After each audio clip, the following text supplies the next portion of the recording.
Hey guys, so how's it going? Day 3, starting today, of eating at a table without distractions.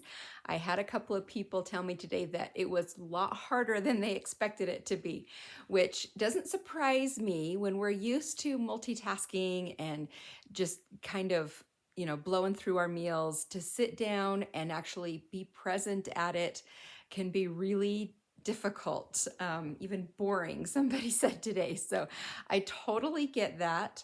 But I want you to keep trying. You will hopefully find some value in it. That you'll find more enjoyment in what you're eating, in the break and the peacefulness of it. So keep trying. It should get easier. And I wanted to address, like, I don't know if maybe some of you are feeling like there's some mixed messages here with let your hunger find you, and that we don't want to be preoccupied with food and eating and obsessing about it all the time, but also that eating should be a primary activity and that we need to be present with our meal. Is that not putting a lot of emphasis on it when it shouldn't be a preoccupation? And so I just wanted to address that and and kind of set the perspective that kind of I'm focusing on here, and that is that we have a lot of things throughout our day that require our attention, that are significant. Our children, our jobs, our housework, our church callings, whatever it is, and food should be something that we're not like super focused on when the need is not there. Like, we can be spending our time and attention on other things that need our attention and not on food.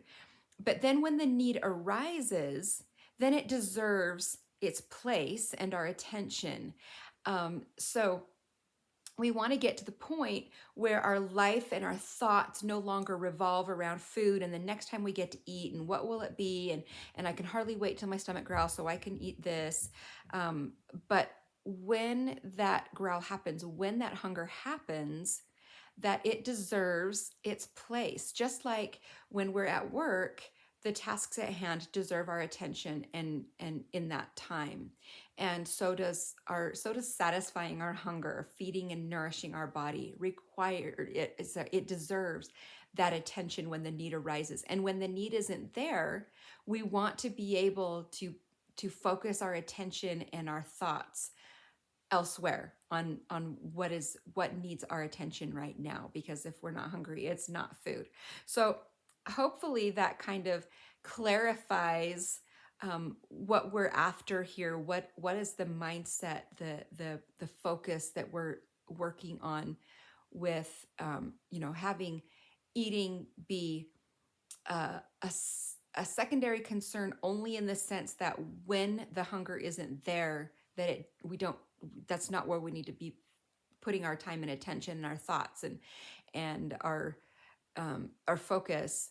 But unless we're planning meals for our family, if you're meal planning, then that's a good time then obviously you should be thinking about food, but that's a little different.